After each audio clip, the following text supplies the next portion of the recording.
강조드리고 싶은 게 조합설립 인가 이후로 투자라고 많이 말씀드려요. 그럼 이런 사람들 있어요. 아니, 조합설립 인가 나면 이미 다 올라간 거 아니야. 네, 그렇죠. 10년 지나도 뭐 조합설립 인가가 날지 안 날지도 모르는데 50일 투자하면 한갑이에요, 60대. 안녕하세요, 단니쌤입니다. 부동산 재테크 관심 많으시죠? 그런데 지금 정부의 이제 부동산 대책 계속 바뀌고 있잖아요. 그것 때문에 이제 굉장히 혼란스러운데 부동산 투자 방법 또 상품이 여러 가지겠지만 재개발 투자 관심 많으시죠? 오늘은요, 어찌 보면 이제 국내 제가 보기에는 이론과 실무를 가장 잘 겸비한 최고 전문가 김재경 소장님이신데요. 소개 간단하게 부탁드릴게요. 네, 안녕하세요. 네. 이렇게 단위TV에 출연하게 돼서 영광으로 생각하고 있습니다. 부동산 주치라는 이름으로 활동하고 있는 김재경 소장입니다. 저희 이제 재개발 전문으로 해가지고 여러 지역대에서 또 재개발 쉽게 규정이라든지 워낙 지역이라든지 네. 잘 풀어드리고 있습니다. 네. 보시는 것처럼 굉장히 핸섬하세요. 또 젊으시고 말도 참 잘하시고 해서 오늘 여러분께 이 재개발에 대해서 아주 쉽고 또 투자 포인트를 잘 알려드릴 것 같습니다. 바로 그냥 본론부터 딱 들어가겠습니다. 재개발 여러 가지 투자가 있잖아요. 재개발 투자가 가장 좋은 투자처로 생각하는 그 이유 이렇게 바로 그냥 여쭤볼게요. 어떠세요? 우리가 여러분들도 생각해 보셨을 때 신축 아파트 좋아하잖아요. 그렇죠. 네. 좋죠. 내가 신축 아파트를 사고 싶은데 네. 거주하고 싶다 생각하지만 신축 아파트는 비싸잖아요. 비싸죠. 지금 다 10억. 서울에 웬만하면 이제 10억 이하가 없으니까 정말 투자로서 젊은 사람이 하기 너무 힘든 것 같아요. 네. 네, 그래서 이 신축 아파트가 워낙 비싼데 내가 뭐 내 인생에서는 신축 아파트는 이제 없어라고 생각하면 마음 편할 수 있지만 네. 그래도 신축 아파트를 받고 싶다라고 하면 우리가 네. 경기도라든지 이런 데는 상기 신도시도 있을 수도 네. 있고 그렇죠. 하지만 대도시권역 네. 대표적인 구도심 같은 경우는 빈택지가 없잖아요. 그렇죠. 네. 없죠. 그래서 아파트가 공급되기 위해서는 네. 재개발과 재건축밖에 없어요. 네. 그렇죠. 그러니까 이 재개발과 재건축을 사람들이 주목해야 되는데 보통은 재개발보다는 재건축 쪽에 많이 주목을 했었어요. 그렇죠. 네. 왜냐면 재건축은 쉽거든요. 네. 하다못해 입주권 여부 같은 경우도 동호수만 딱 나와 있다. 우리 등기부 등본 보는 건 어렵지 않잖아요. 네, 그렇죠. 등기부 등본만 명확하다라고 하면 입주권 여부도 간단하고 그리고 뭐 절차 같은 경우도 명확한 것 같고 그렇게 해서 재건축을 많이들 투자했는데 네. 문제 이 재건축에 대한 규제들이 네. 현 정권 들어와서 정말 가면 그렇죠. 갈수록 맞아요. 많이 이렇게 네. 생겼단 말이죠. 가장 대표적인 게 재건축 초과이익 관수제. 네. 그 다음에 사실 사람들이 잘 모르지만 안전진단도 정말 많이 강화를 해왔고요. 그렇죠. 네. 그 다음에 우리 실거주 요건 2년 네. 앞으로는 이제 실거주 안 하면 그러게요. 규제가 강하다. 이제 맞아요. 재건축 같은 경우는 실거주 2년 안 하면 청산이다. 네. 라는 내용들도 나타나다 보니까 네. 이거 재건축 어떻게 하지? 라고 생각하는 부분들도 있고요. 네. 많은 사람들이 사실 잘 무시하고 있지만 네. 전매금지 요건도 되게 크거든요. 그러게요. 네. 재건축 같은 경우는 조합설립 인가가 나자마자 소유권 이전 등기 시까지 전매가 안 돼요. 네. 그렇다 보니까 야 재건축은 규제 이렇게 규제 덩어리인데 네. 재개발은 당장 앞서서 말했었던 전매금지만 하더라도 재건축은 조합설립 인가로부터 소유권 이전 등기 시까지 네. 근데 재개발은 관리처분 네, 인가로부터 관리처분부터. 소유권 이전 등기 시까지로 되어 있지만 네. 이조차도 단위세 네. 혹시 네. 지금 서울에 재개발 지역들 관리처분 인가한테 정말 많은데 네. 여기 다 거래 가능하지 않나요? 관리처분 난데요. 네. 네. 거래는 가능하죠. 그쵸. 네. 거래가 다 가능해요. 여러분들도 전매 안 된다는 얘기 못 들어봤는데 싶으실 거예요. 이게 구체적으로 예외 조건 재개발은 또 줬어요. 그렇죠. 2018년도 1월 24일 전까지 사업시 인가를 네. 신청한 재개발 구역 같은 경우는 관리처분 인가 나도 전매가 가능해요. 그렇죠. 네. 이제 앞으로 관리처분 인가 날 곳들은 이제 전매 안 되는 애들이 나타날 수 있지만 이런 식으로 재개발과 재건축의 규제 온도 차이가 워낙 많이 나다 보니까 맞아요. 이제는 신축 아파트를 받으려 했을 때 재개발에 주목하고 싶지 않아도 주목할 수밖에 없다. 그래요. 이게 규제적인 차이도 있는데 또 세금적인 부분들도 요즘 정말 그렇죠. 관건이잖아요. 이 세금적인 부분들도 재개발은 많이 피해 나가요. 네. 우리가 세금 규제하면 가장 대표적인 거로 어떤 게 가장 무섭나요? 양도세가 제일 무섭죠. 그쵸. 네. 양도소득세가 정말 무서운데 네. 우리가 지금 다주택자라고 하면 지금 2주택자 중과세율, 3주택자 중과세율 붙잖아요. 그것도 2021년도 6월 1일 넘어가게 되면 중과세율이 플러스 10%씩 더 그러게요. 높아져서 네. 2주택자 20% 중과, 3주택자 30% 중과, 더군다나 2021년도부터는 최고 세율이 45%가 생겼죠. 그러게요. 그러면 우리는 이론적으로는 다주택자다라고 하면 75% 세율이 떨어질 수도 있고 여기 지방세 10%까지 더 붙으면 7.5%거든요. 거의 남는 게 없죠. 82.5%. 그렇게 하면 뭐 이게 남는 게 뭐야? 라고 할 수가 있는데 재개발은 네. 이걸 피했으니까 이야기를 해드리겠죠. 그러게요. 대표적으로 재개발 지역이 입주권이 나오는 특수한 물건들이 있어요. 이게 재개발이 복잡한 이유기도 하지만 복잡한 덕분에 주택이 아니지만 입주권이 나오는 대상들, 대표적으로 뭐 재개발 지역의 도로 부지라든지 통상가라든지 이런 애들은 애초에 주택이 아니잖아요. 그러니까 주택을 받을 수 있는 입주권은 나오지만 요거 자체는 주택이 그렇죠. 아니라서 그냥 토지분 취득세 우리가 다 해결되는 거예요. 우리가 취득세도 해결되고 양도세도 해결되고 종부세도 해결되는 거죠. 그런 식으로 갈 수 있는 물건들이 존재하고 이런 물건들은 근데 입주권 여부가 정말 복잡해요. 잘 그렇죠. 따져봐야 되다 보니까 여러분들 토지라는 게 있대, 상가라는 게 있대 하면서 막 사시면 안 돼요. 그렇죠. 잘못하면 청산당합니다.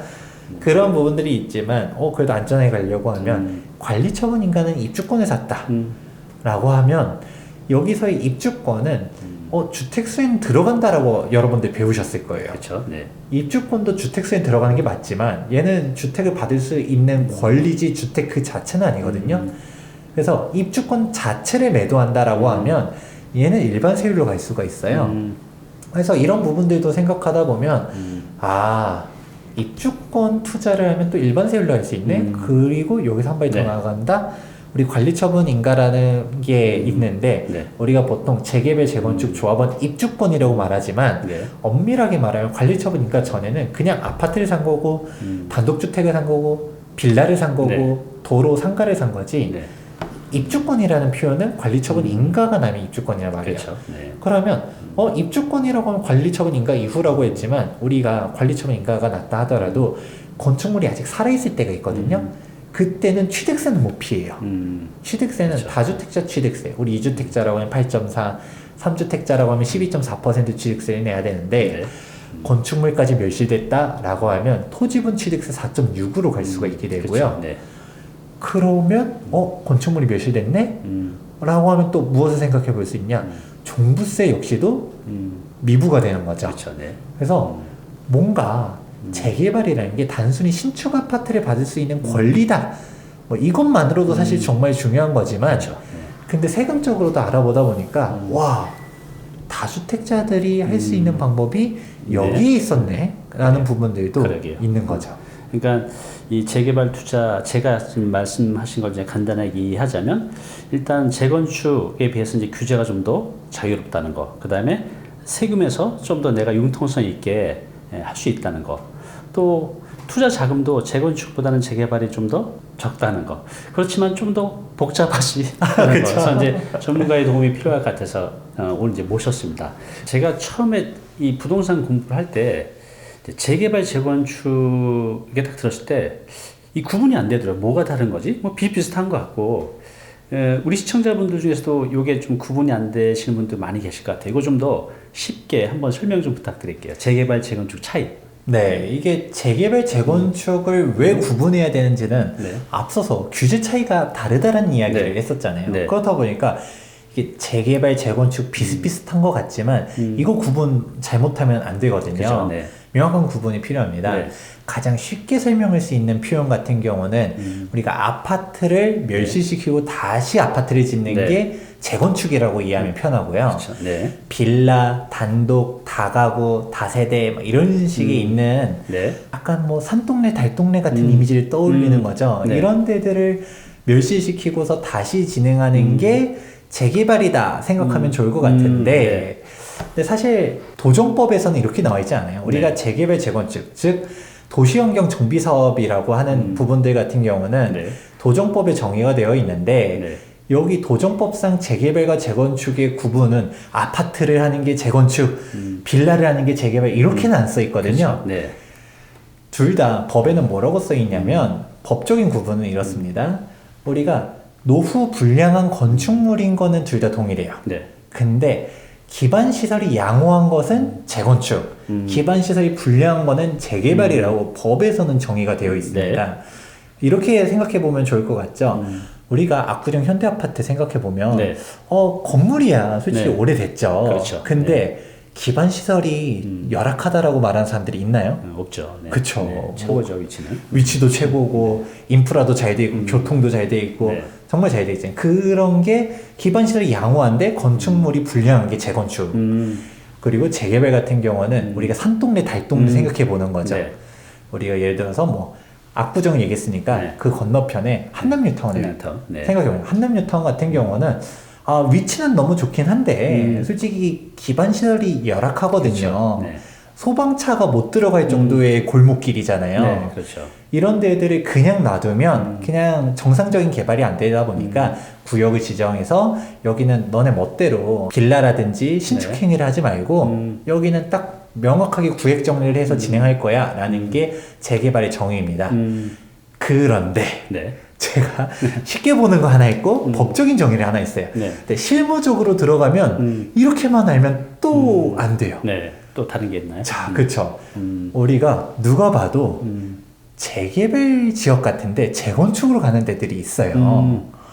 우리가 대표적으로 방배동에 보면 방배 5구역, 6구역, 13구역, 뭐 14구역 하면서 쭉 방배동에 있는 네. 여기 보면 네.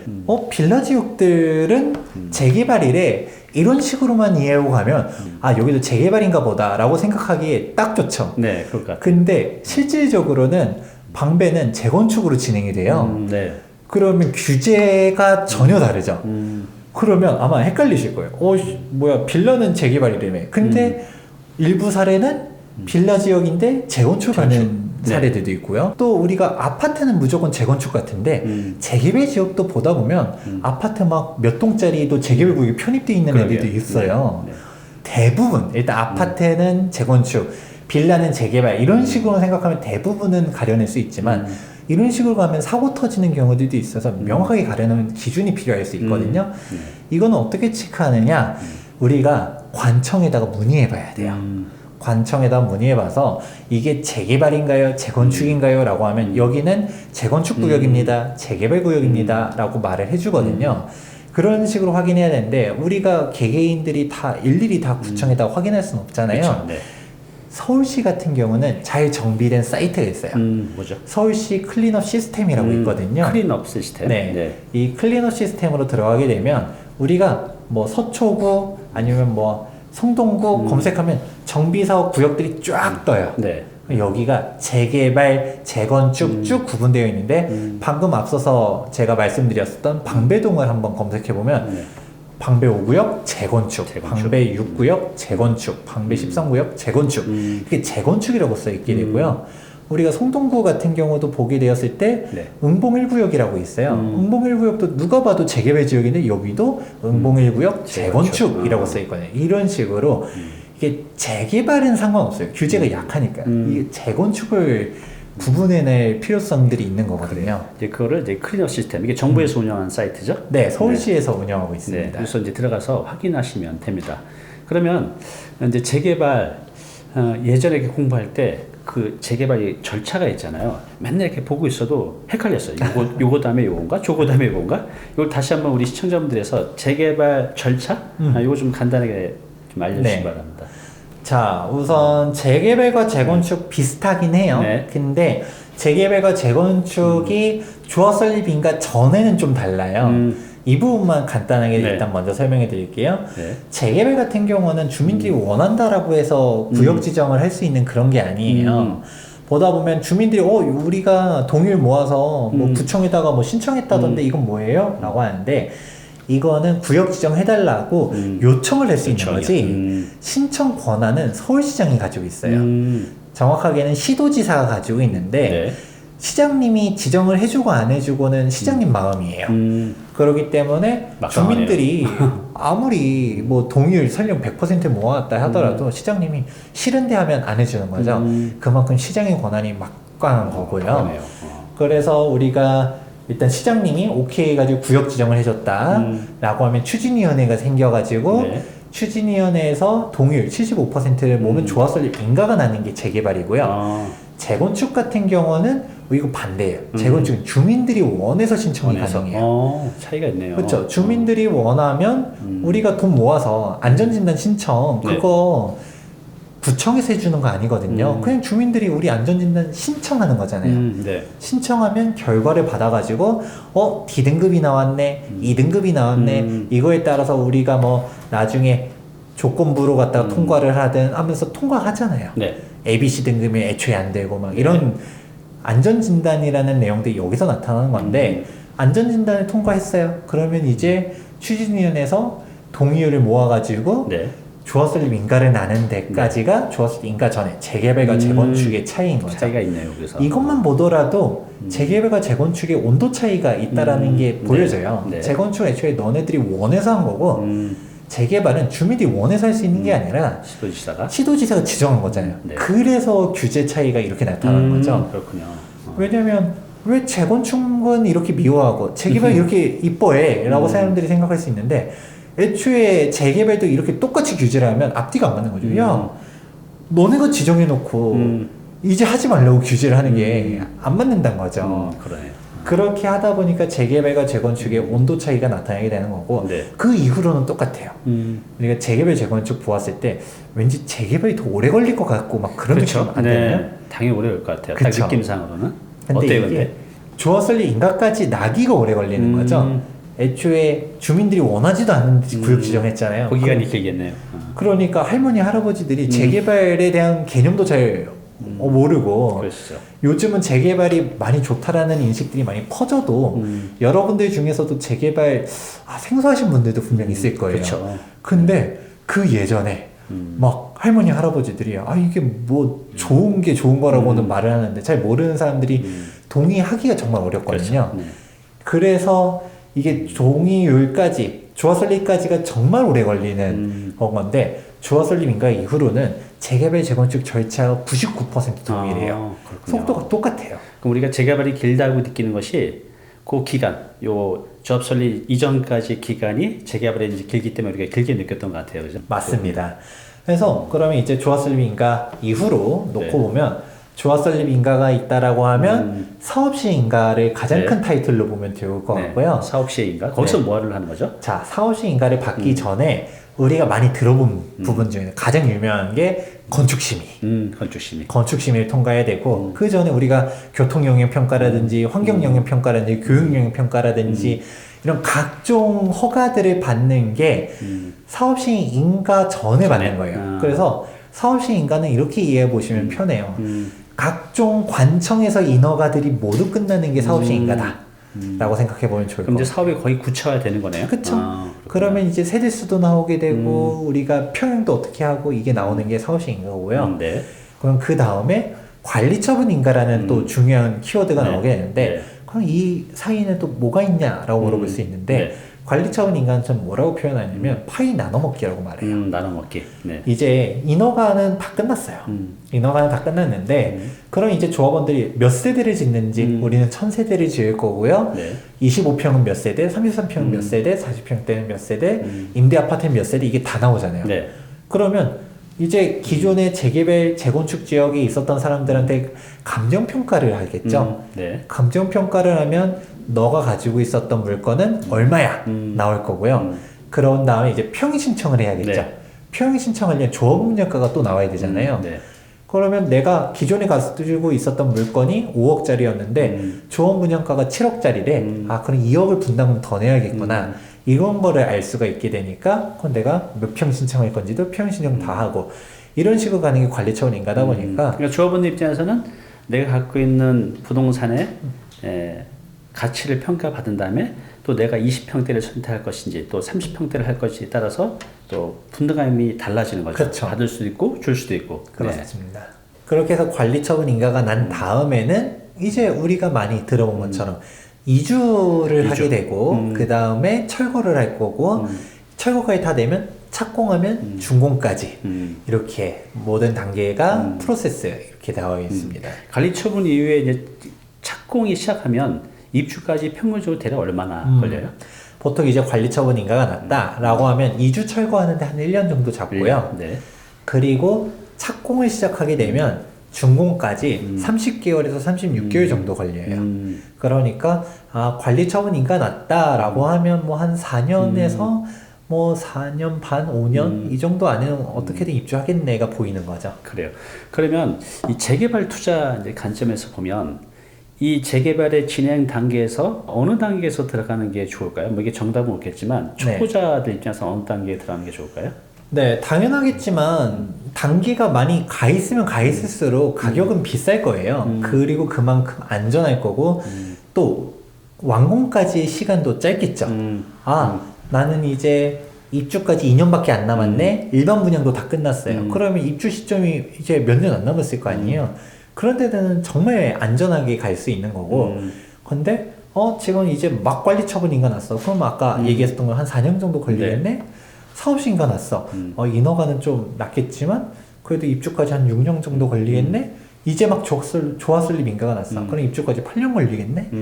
이런 것들이 보이는데 그런데 이제 당연하겠지만 내가 금액을 얼마까지 예산을 보냐에 따라 다 다를 거고 내가 리스크를 얼마까지 피할 거냐에 따라서 각 단계별로가 다 다르겠지만 저는 언제부터 들어가면 좋아요라는 얘기보다도 언제 이상으로 더 넘어가지 마라 라고 하는 기준이 있어요. 그게 언제죠? 바로 조합설립 인가입니다. 조합설립 인가. 이 조합설립 인가라는 기준 자체는 진짜 내가 재개발 처음 투자해봤다 라고 하면 진짜 강조드리고 싶은 게 조합설립 인가 이후로 투자라고 많이 말씀드려요. 조합설립 인가가 나도 당연히 비싸죠. 네. 그래서 사람들이 그냥 이런 사람들이 있어요. 아니 조합설립 인가 나면 이미 다 올라간 거 아니야. 네, 그렇죠. 뭐 이미 그 이후로도 단계는 되게 많은데도 아예 조합설립 인가 나면 이제 뭐 확실하니까 뭐 먹을 게 없어 라고 말하시는 분들이 있는데 그래도 8년 남아 있어요. 아직 갈 단계들은 되게 많은데 근데 조합설립 인가도 안 났으면 이거는 당연히 조합설립 인가 나면 몇 억이 뛰는 거는 있겠지만 근데 그것보다 더 큰 문제는 시간이 얼마나 걸릴지를 알 수 없단 거예요. 그렇죠. 적어도 조합설립 인가 났다 그러면 완공까지 한 8년 정도 본다는 얘기했지만 중간에 뭐 소송이 걸린다든지 비대위가 나타난다든지 인허가 좀 지연된다든지 하면 지연될 수도 있어요. 그래도 우리가 시간이 지나가면 그래도 막 단계들은 밟아서 가는데 조합설립 인가도 안 난 데들은 이게 언제 조합설립 인가 날지가 전혀 모른다라는 거예요. 대표적으로 한번 생각해보면 좋은 거가 우리가 작년에도 조합설립 인가 난 재개발 지역들 많거든요.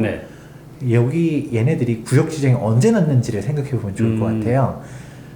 솔직하게 박원순 전 서울시장님이 계셨었을 때 있었던 구역들도 해제하면 해제지 신규 지정은 거의 없었거든요. 그렇죠.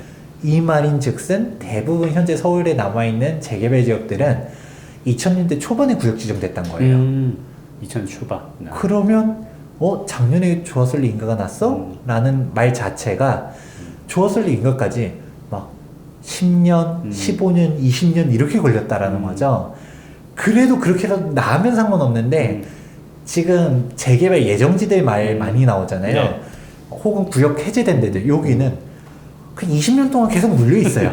언제 구역 지정 될지도 모르는 상태에서 그러니까 이게 하이리스크 하이리턴은 분명 맞지만 이 정도 비용은 들이자. 더군다나 단위 TV 특성상 또 이제 중년분들 시청자분이 많잖아요. 그렇죠. 40, 50대 분들이 많이 계세요. 내가 10년 지나도 뭐 조합설립 인가가 날지 안 날지도 모르는 데를 50에 투자하면 한갑이에요. 60대. 아파트 입주하고 보니까 이제 7순이야. 막 이러면 안 되잖아요. 그렇죠. 그러니까 적어도 조합설립 인가 이후로 들어가라 라고 강조드리고 싶고 그 이후는 내가 돈과 시간에 따라서 이후는 선택이지만 적어도 이 조합설립 인가는 절대 맞춰라 라고 강조드리고 싶습니다. 그래요. 굉장히 중요한 말씀 해주신 것 같아요. 내가 일찍 들어가면 조금 더 적은 돈으로 결과적으로는 큰 돈을 벌 수도 있겠지만 그 기간이 너무 오래 걸릴 수 있고 또 중간에 해지되면 정말 힘들어지는 거죠. 그래서 말씀하신 대로 좀 더 이제 안전하게 투자하시려고 하면 조합 설립 이후에 들어가시는 게 이제 안전하다. 네, 오늘 정보 도움이 좀 되셨나요? 앞으로 이런 정보 계속 받아보실 분은요, 여기 구독 부탁드리고요. 그 다음에 오른쪽은 제가 추천한 영상입니다. 꼭 한번 보시기 바랍니다.